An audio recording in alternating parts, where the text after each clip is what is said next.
Welcome to George Coll Fine Art. Here, the viewer is encouraged to get outside and paint from life. George's job is to provide the tools to solve the many technical challenges faced in rendering landscape paintings. View the library of landscape paintings offered and become a subscriber. You can also purchase tutorial videos, plus original tutorial and studio paintings. Thank you.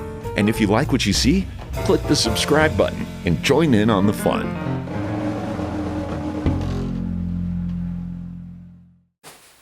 Hello, I'm George Coll. Welcome to a new three-part series called Below Pawnee Pass. So today, as I said, part one is block in. So we figure out where the shapes are and we get thin, may I say and repeat, thin value colors in those shapes. So I go through that and show you my mixtures step by step. So get outside and paint. Paint with your friends, get critiques, and don't be intimidated by a white canvas. So let's get started with part one. All right, bye-bye. Hey, welcome to a new three-part series. Something to do with Pawnee Pass. We'll say below Pawnee Pass maybe, or trek to Pawnee Pass. Anyway, it's below Rocky Mountain National Park in the Indian Peaks. So, love this area. I was there last Thursday with my friend Jeff and just love this area. We were blessed with nice sunshine. Actually, it started in clouds and then the sun came out. But today is blocking. We want to cover this 9 by 12 with thin value colors and get the shapes in the right place. So I'm going to be using a couple greens, a couple blues, alizarin, yellow ochre, cad yellow, medium,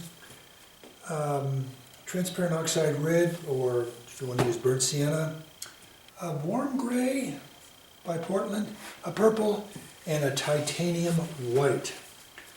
All right, so my two greens are, it's a gray green, Winton student color, and a permanent green light.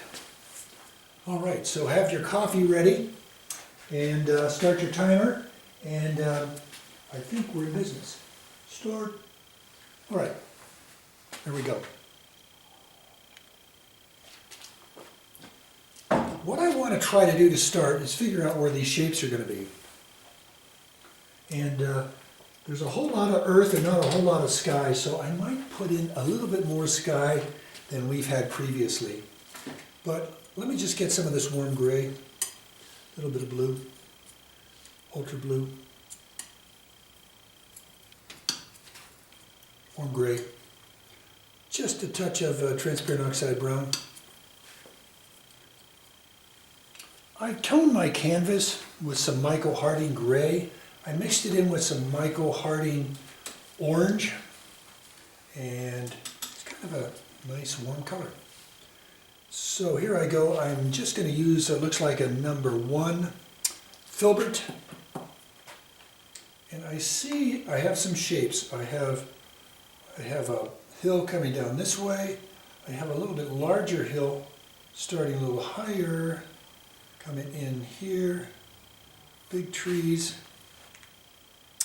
I'm going to have a mountain a little bit lower and change the angle over on the other side. Have another kind of mountain coming up this way and this way. And then this is going to be a lot of trees down here. I'm going to have to make that more interesting. So what I'm going to do is change my hill here and make it a little bit more gradual. On the mountains, I see there's trees still coming up here, and this isn't quite so pronounced. It has to come down lower. So I made a mistake already.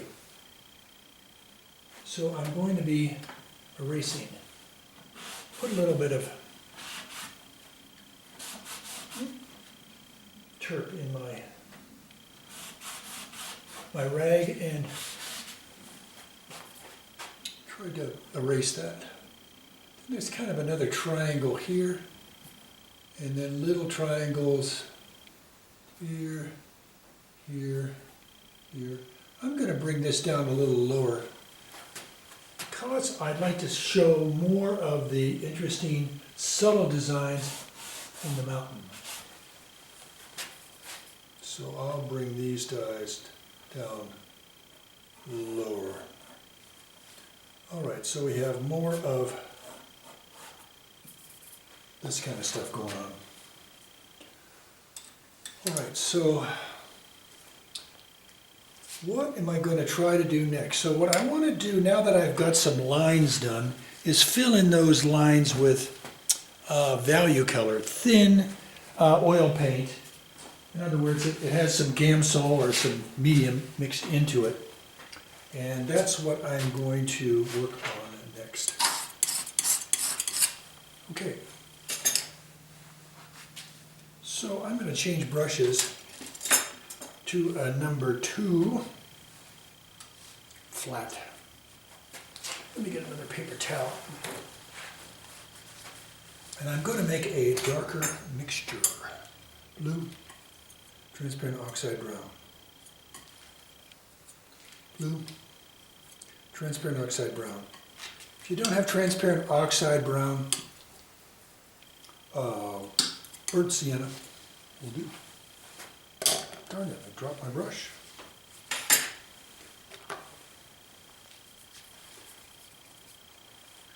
Well, I guess I'll start with the easy stuff. There's some big old trees. They're kind of right in the center, so I'll move them over to the left just a little bit. And I'm going to try to get a sense of where they're going to be. And there's 1 or 2 or 3 of them. So I'm just going in kind of light.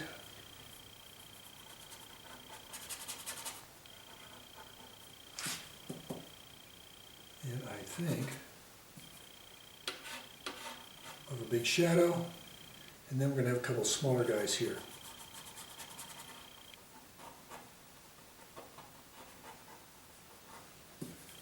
And then another bunch of trees right here. Not as big, with shadow coming this way.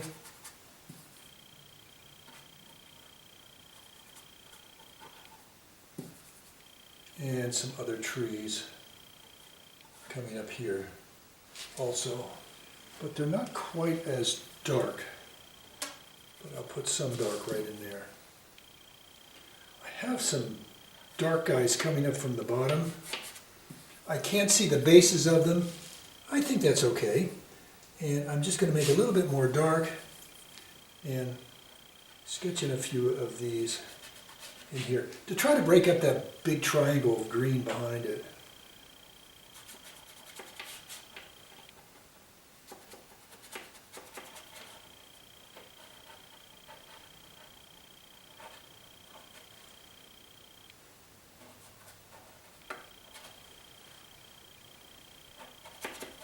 And that's where the big darks are going to be.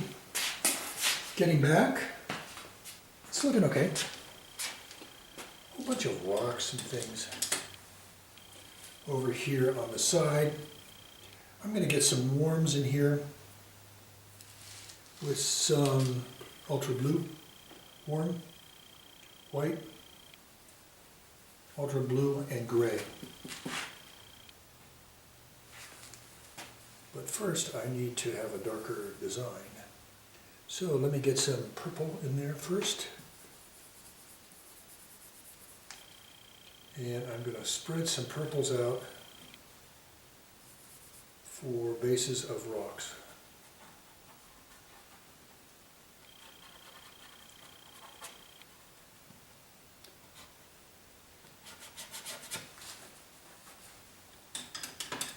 And now what I'm going to do is get some light white on top of that warm gray I had. I think I had a little bit of ultra in there too. And I'm going to put a lighter color on top of the purple, but not getting rid of all the purple. They're kind of like the base colors. And I think I need more purple in the lower right in here. Seems to be more rocks in there. So I will make a design of lights and darks there. All right. That's looking good. Might add more gold. Here's yellow ochre, here's some yellow. Cad yellow medium. And some white. I think some transparent oxide red. More white. A little bit more yellow ochre. And we'll spread some of that in here also. That might be a little too yellowy, but I think for now it's just a good little hint of what's going to come in the future.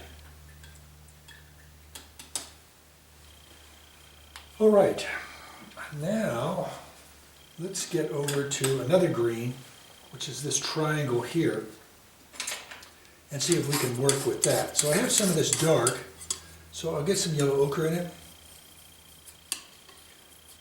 I'll throw some gray-green in it. That doesn't work, a little bit of ultra blue.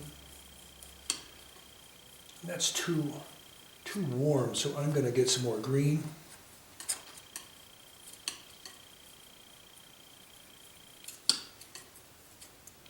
A little bit of permanent. And I think the value is too dark. So I'm going to lighten it up with a little bit of white. Okay, that's a good starter color for me.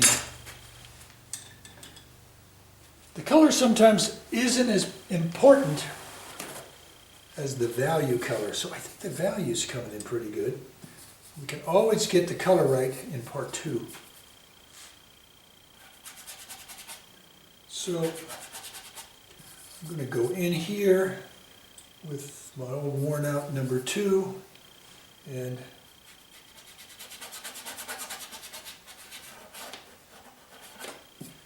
I'm getting in some Gamsol, dipping it in there to make it thin, and it spreads easier that way too.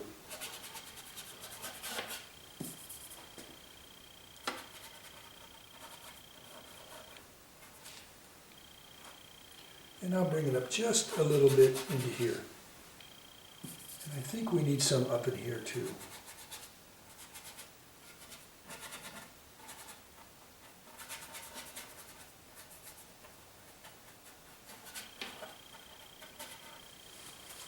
All right, I'm going to get back again and take a look. All right. Now I know you're saying those trees are not dark enough, and you're correct. And I will get to that. So what I see next is I need some room on my palette to get into the grays. So I'm going to clean my palette area. It's really, really good to start getting into these grays. I'll see if I can really clean my number 2 and see if I can not contaminate my next color. So I have this really light color here that I use for the foreground. Let me see if I can get enough out of that to do the light design. If you see down here, there's a light sneaking in, and there's also a light coming around to accent the trees. And a little light here, a little light here, and more here. And one that sneaks into the trees.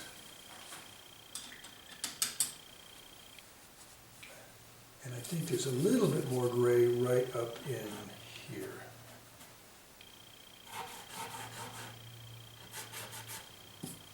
I'm going to get a little bit more white in there, a little bit more gray.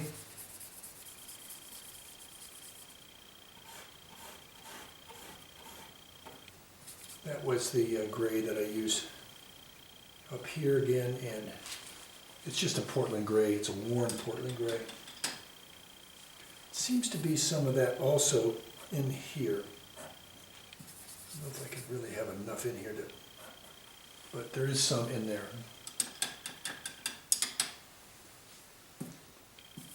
I'll try to get a little bit more mileage out of it by adding some white.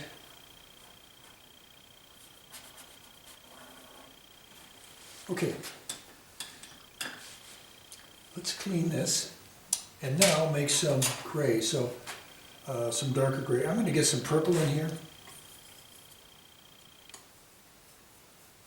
and some gray and some ultra blue. Ultra blue.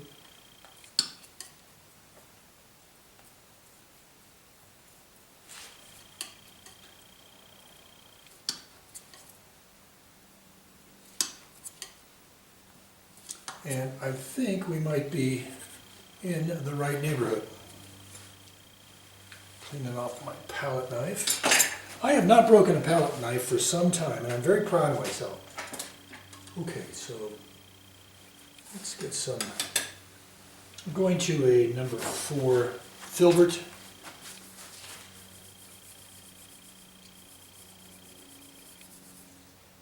And I'm thinning it down. And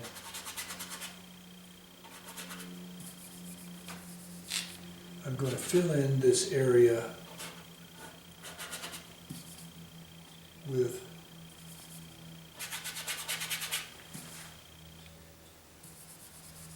this nice, pretty purpley blue thing I made.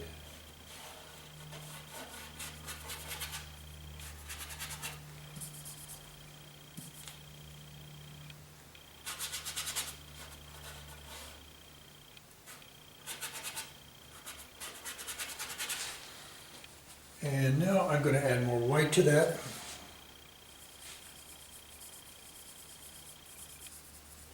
And I'm going to put that in. Got to get a little bit more blue in there. Too light, too light. And have a little bit more subtle color here.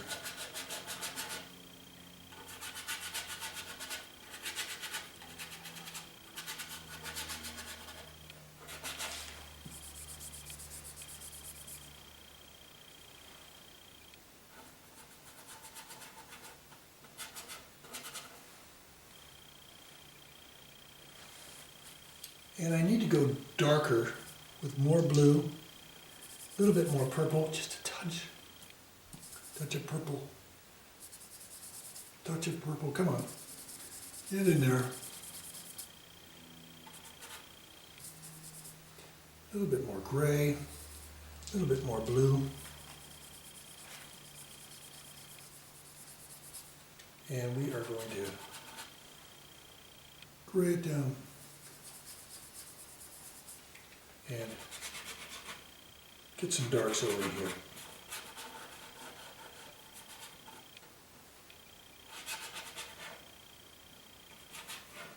Now I know there's lights running through here and so forth, but let's just get the base color down. My first teacher called it the mother color. It's kind of the overall color that would work there. Now if I add more white to this mixture, and a little bit more purple I see in that area. Purple, white. I'm going to put that up in here.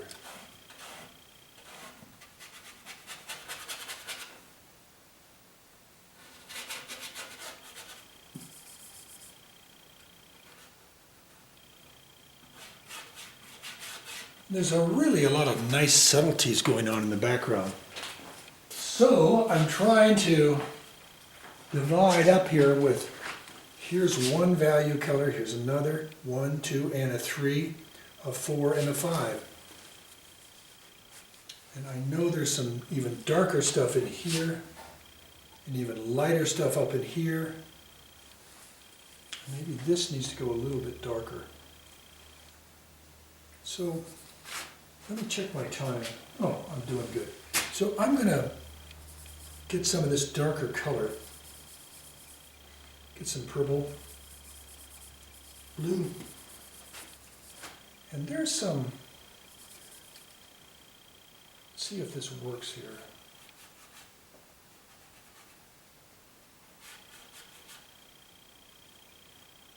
Kind of make some triangles in here.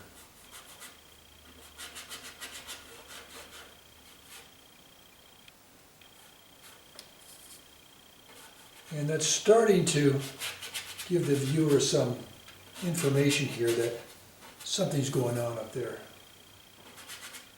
Still, this is very thin paint. But if that goes darker, let's go down in this lighter area right here and darken that, because I said that's looking too light.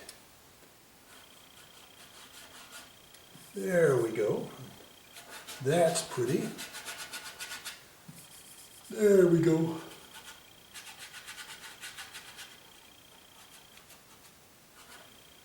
That's what I'm talking about.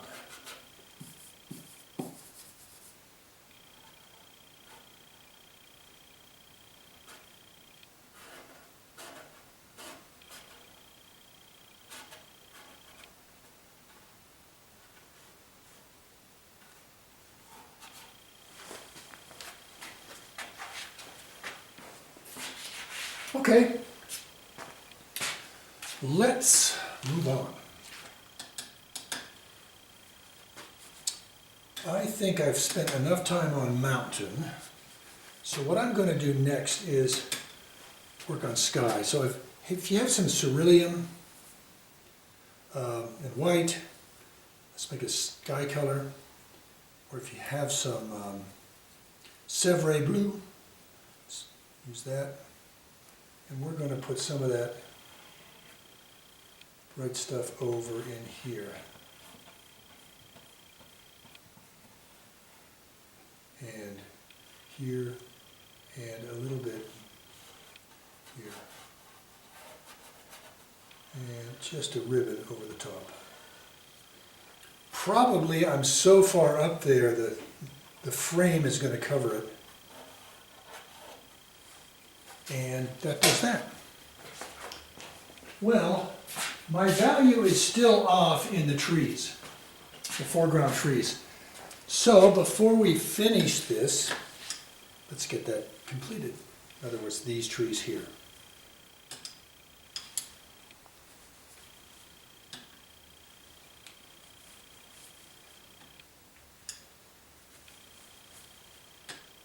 Really cleaning this guy up as much as I can. It's a good brush still, and that should do it. So I'm going to go back to a number 1,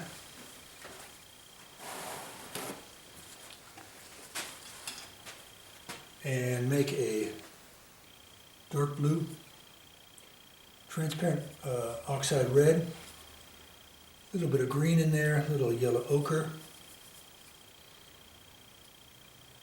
blue, brown. This is dark.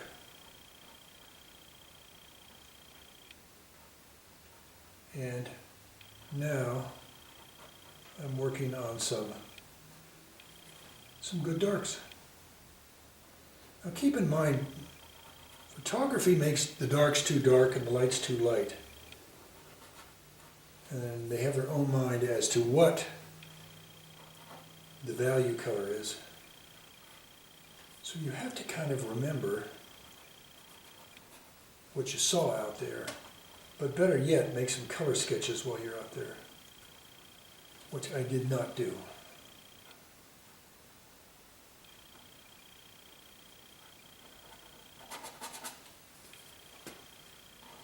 These are not quite as dark on this side, but significantly still. They've got some dark. Now, these guys aren't quite as dark either, but they got enough going on here to say something.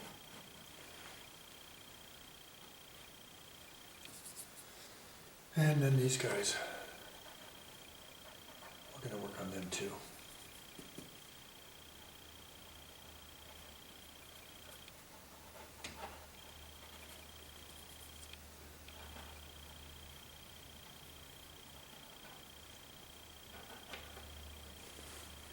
And I'm going to do something that's going to be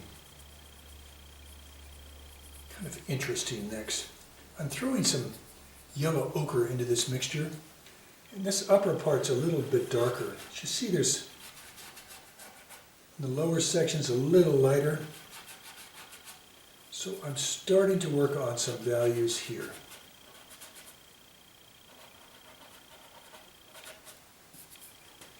And in here. See how values start bringing this painting alive? Just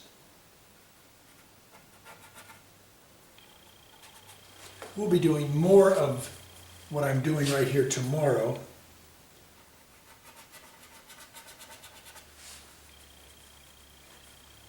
But I want to get some good basics down because I have some time left. All right, I've got some areas up here that aren't finished. So I'm going to go with a little bit lighter blue and finish that off up in here.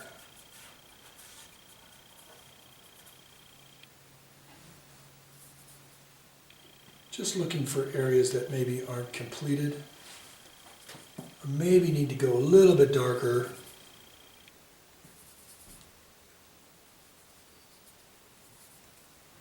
Man, I'm really running low on darker blue, but I think I can even, as I'm suggesting here, go darker. But I've got a lot more to do of that tomorrow, and I'm looking forward to working with all these subtleties up in the mountain. That's going to be fun. And I think the other challenge for you guys are going to be the rocks on the lower right. And just don't get freaked out about it, for God's sakes. I'm mixing some blue into that warm color we had. And it's a little bit more flat. Gives a little bit of a green tinge to it. And we'll get some of that going.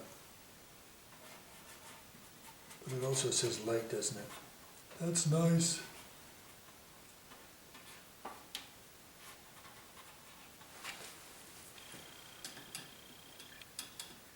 That is the block end.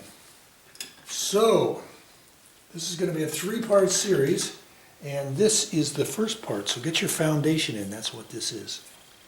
And remember, try to get your values right, put them in thin, and get a good value color in the right place.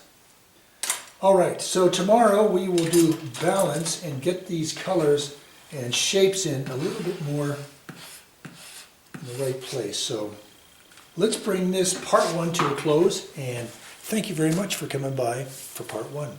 Okay.